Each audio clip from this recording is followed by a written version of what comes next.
어떤 작가의 집에 불이 났습니다. 이 작가는 아주 유명한 사람이었기 때문에 돈을 많이 벌어서 큰 부자였습니다.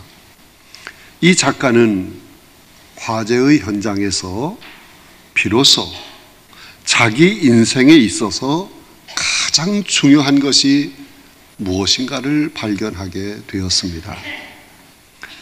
불이 난 순간 이 작가는 무엇을 가지고 집 밖으로 뛰어나갈까 하는 것을 생각하게 될 때 세 가지를 생각했습니다. 첫째는 2층에서 잠을 자고 있는 어린 아들이었습니다. 그리고 두 번째는 그가 지금까지 야심을 품고 써가고 있던 소설의 원고 뭉치였습니다. 세 번째는 자기의 장롱 속에 잘 보관하고 있는 금괴, 그리고 많은 돈다발. 이 세 가지를 생각을 했습니다. 그는 작가이었기 때문에 몇 년간 땀을 흘리며 써오고 있던 그 작품의 원고, 너무너무 소중했어요. 또한 장롱 속에 있는 돈뭉치, 금덩어리, 이것도 정말 포기하기 어려운 것이었습니다. 그러나 순간적으로 그는 자기도 모르게 그의 발걸음이 어린 아들이 있는 2층으로 뛰어 올라갔습니다. 그리고 아들을 들쳐업고 집 밖으로 나온 것입니다. 여기서 그는 아들이 가장 소중하다 하는 것을 깨닫게 된 것입니다.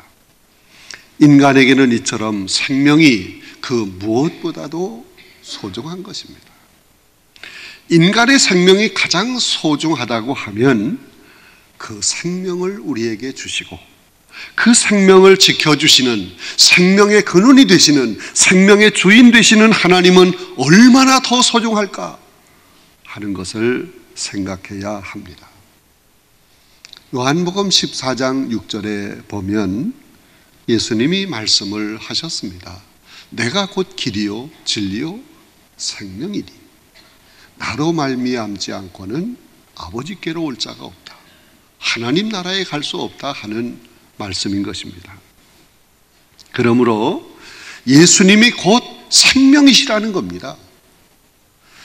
우리는 우리의 생명이 되시며 우리의 구세주가 되시는 예수님을 우리의 삶에서 가장 소중하게 여겨야 하는 것입니다.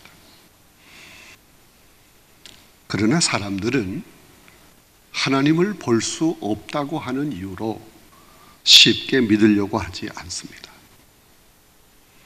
신앙이 없는 불신자가 교회 열심히 다니는 성도에게 말을 했습니다. 눈에 보이지 않는 신을 믿을 수 없지 않는가? 하나님을 보여주면 내가 당장 믿겠다고. 그러자 신앙이 좋은 성도는 신앙이 없는 그 사람에게 질문을 했습니다. 전기가 있다는 것을 믿습니까? 아, 믿지요.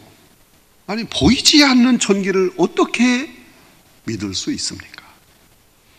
그러자 그 사람이 대답을 합니다. 전기 불이 들어오잖아요. 그리고 선풍기가 돌아가고 텔레비전에 화면이 나오는 것을 보면 전기가 흐르고 있다 하는 걸 얼마든지 알 수 있다고. 그러자 교회 다니는 성도는 웃으면서 말을 했습니다. 하나님도 마찬가지입니다. 하나님이 우리 눈으로 볼 수 없지만 하나님의 나타나는 그 능력으로 얼마든지 하나님을 우리는 알 수 있습니다. 하나님이 우주 만물을 다 창조하셨습니다. 그리고 이 만물을 섭리하고 계시는데 정확하게 질서 있게 돌아가고 있습니다. 또한 하나님을 믿는 사람들이 거룩하게 변화되고 있습니다. 하나님을 잘 믿는 사람들이 말하는 것을 보면 그 말이 다르다고. 긍정적인 말, 적극적인 말, 사랑의 말, 위로의 말. 또한 기도의 응답이 이루어지고 병든 자가 고침을 받고 놀라운 표적이 나타납니다. 이런 하나님의 능력을 보면 하나님이 계신 것을 얼마든지 알 수 있습니다. 여러분, 하나님은 실존하시는 유일하신 조물주 하나님이십니다. 그 하나님을 믿어야 합니다. 알고 믿는 것이 아니라 믿으면 알게 되어 있습니다. 개인이건 집단이건 이 사회이건 국가이건 간에 하나님을 믿고 섬기며 살 때 놀라운 복을 받고 풍요로운 삶, 행복한 삶을 살게 될 줄로 믿습니다. 우리는 그 사실을 성경을 통해서 얼마든지 확인할 수 있습니다. 아까 읽어드린 본문의 말씀은 고난의 대장정 끝에 가나안 땅을 점령한 여호수아가 이스라엘 백성들에게 간곡하게 당부한 내용의 말씀입니다. 여호수아에게는 큰 걱정이 있었습니다. 그것은 가나안 땅을 점령하기는 했지만 앞으로 그 땅에서 정착해서 살아갈 이스라엘 백성들의 신앙의 진로가 어떻게 될 것인가? 이것이 걱정이 되었습니다. 다시 말하면 이스라엘 백성들이 앞으로 신앙생활을 잘 해야 할 텐데 끝까지 하나님 편에 서서 하나님만 잘 믿고 섬겨야 할 텐데 하는 그런 걱정입니다.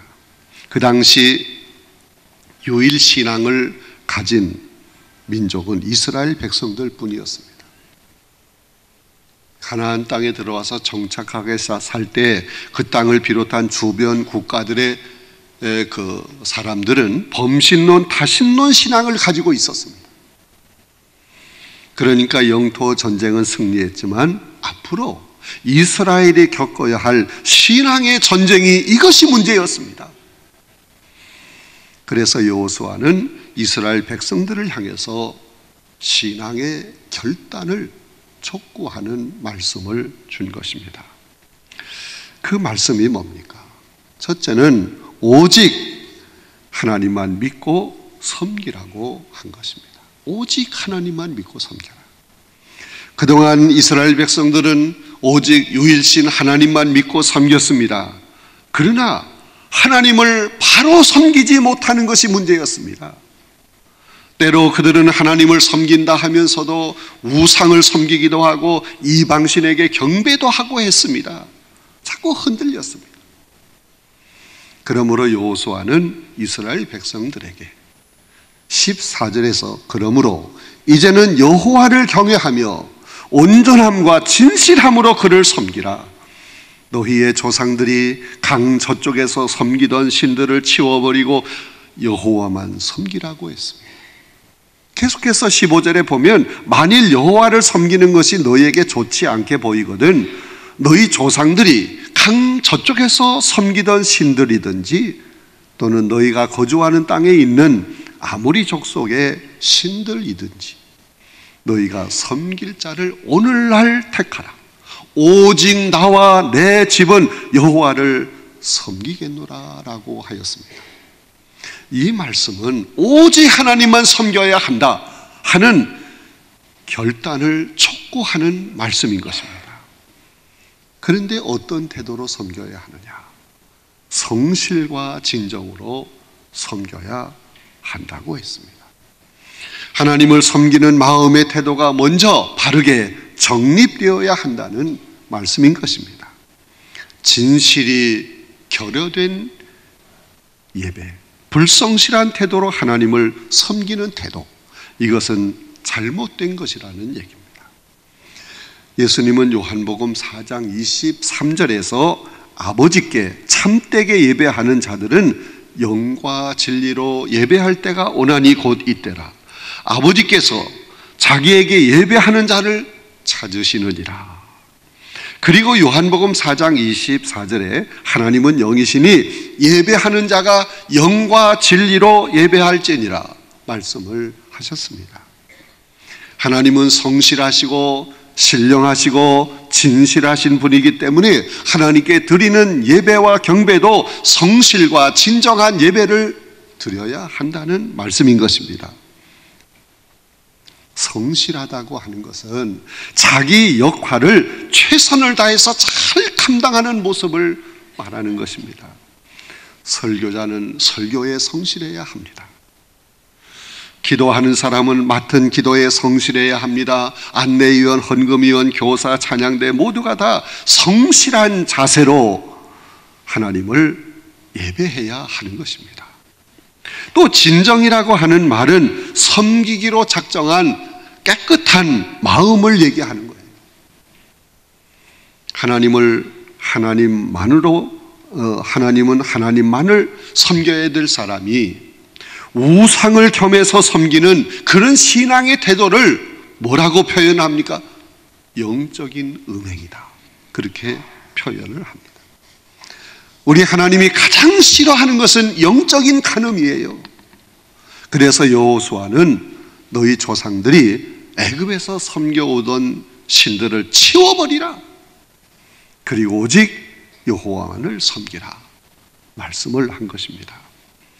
그리고 우상 숭배를 선택을 하든지 하나님 경배를 선택하든지 결단을 하라고 요구했습니다. 여러분, 세계를 둘러보면 일찍이 하나님 신앙을 선택한 나라들, 이런 나라들과 다른 종교나 이념을 선택한 나라들의 그 차이점이 엄청나다는 것을 알아야 합니다. 현실적으로도 그렇습니다. 오직 하나님만 섬기는 나라, 그리고 다른 종교나 어떤 인간의 사상을 내세우는 그런 나라들, 비교될 만큼 엄청난 차이점을 가지고 있습니다.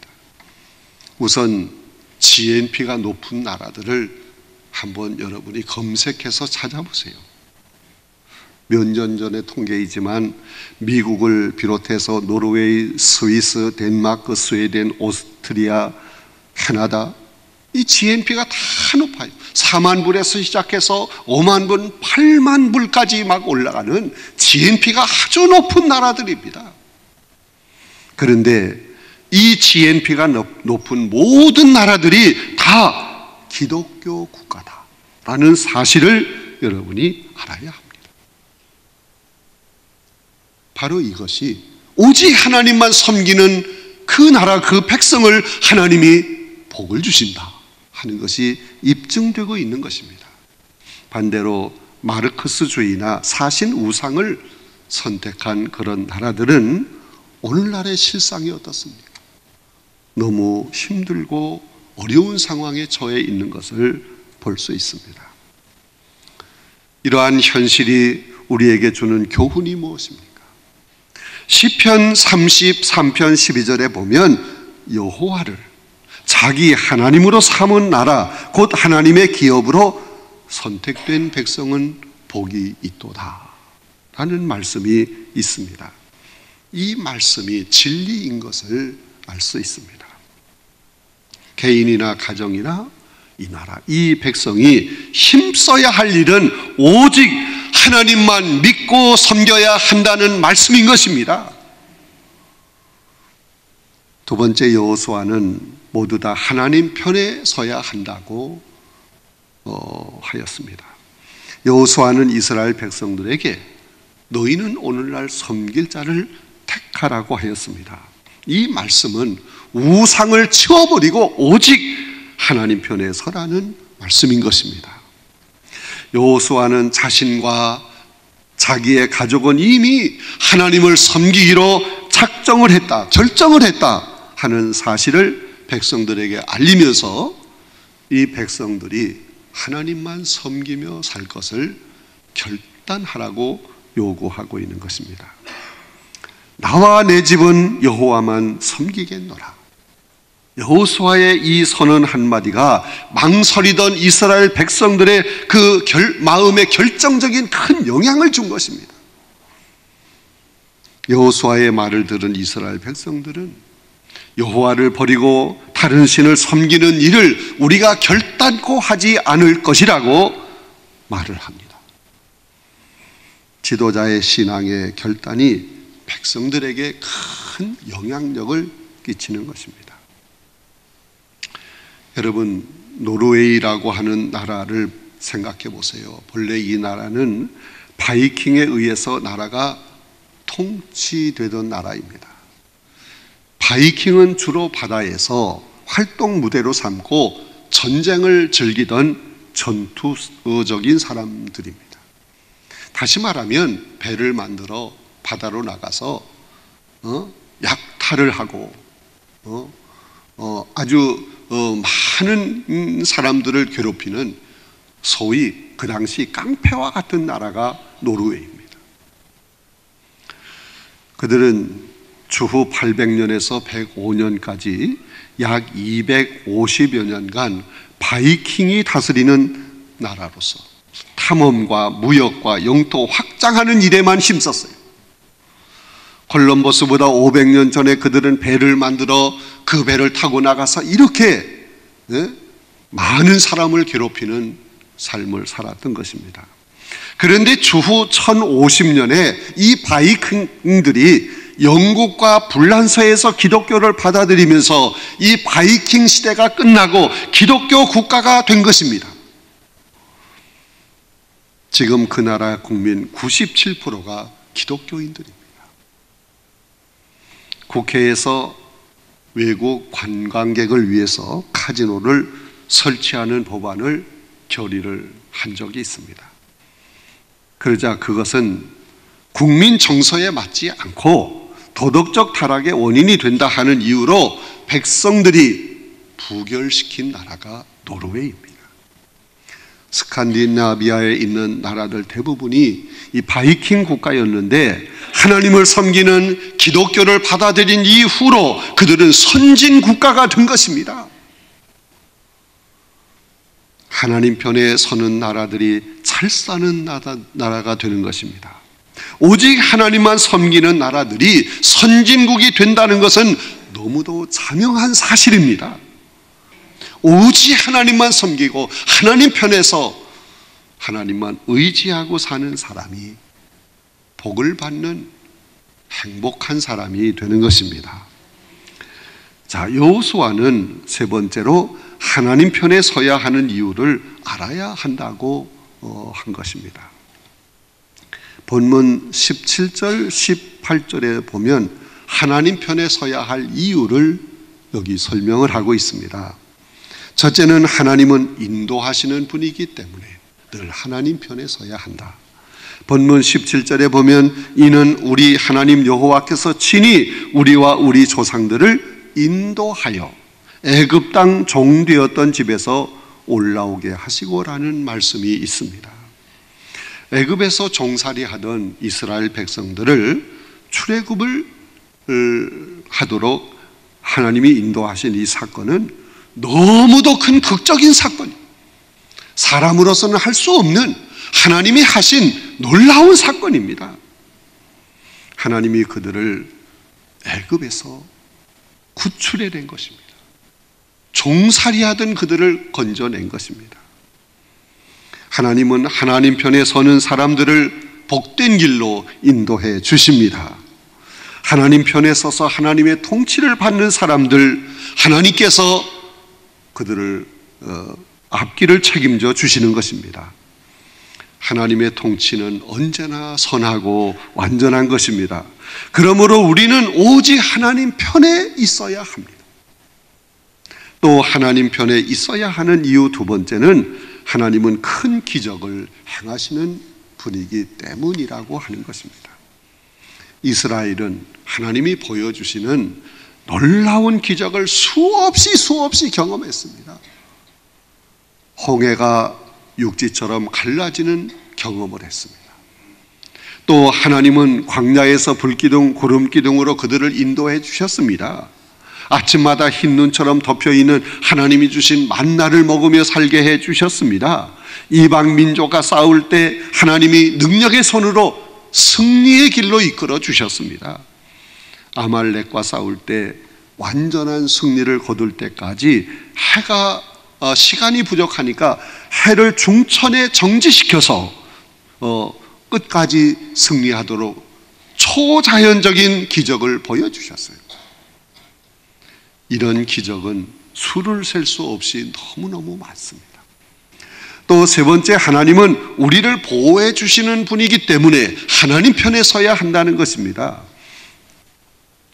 스웨덴의 스톡홀름에 가면 1900년대 초 스웨덴이 낳은 세계적인 조각가 밀레스라고 하는 사람의 조각 공원이 있습니다. 밀레스가 자기 작품을 모아서 공원을 만든 것입니다. 그는 자신의 재산과 그 작품을 국가에 헌납을 하면서 자신과 부인 올가라고 하는 사람이 죽은 다음에 그 공원에 묻어주고 꽃 한 송이와 꺼지지 않는 촛불을 켜달라고 유언을 남긴 것입니다.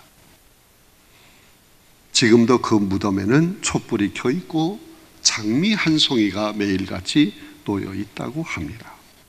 그런데 그 밀레스 기념 공원, 그 공원 속에 중앙에 세워진 아주 대표적인 작품이 하나 있는데, 그게 뭐냐?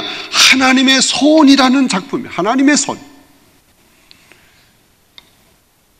구리로 만든 큰 손이 하나 이렇게 있는데, 그 손바닥 위에 아주 깡마른 가냘픈 인간이 서 있는 거예요. 여러분, 이 작품이 주는 의미가 대단히 큽니다.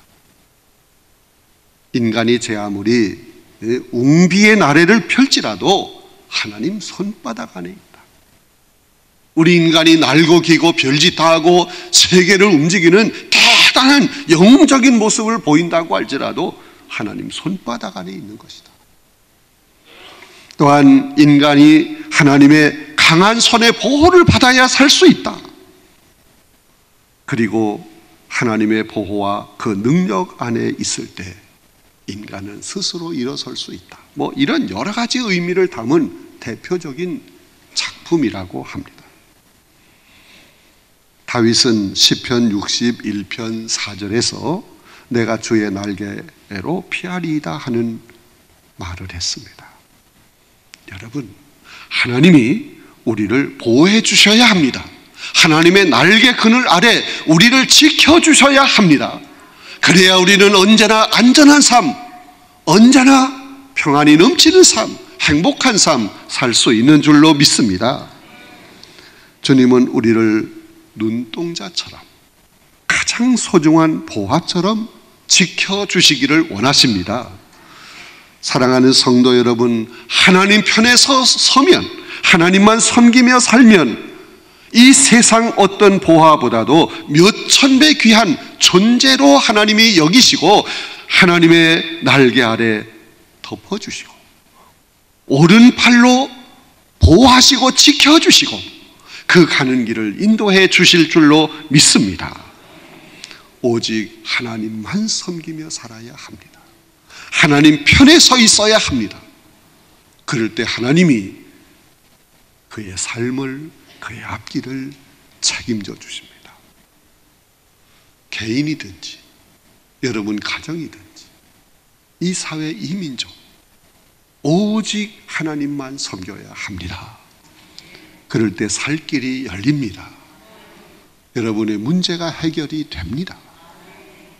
당대와 후손이 놀라운 복을 받게 될 줄로 믿습니다.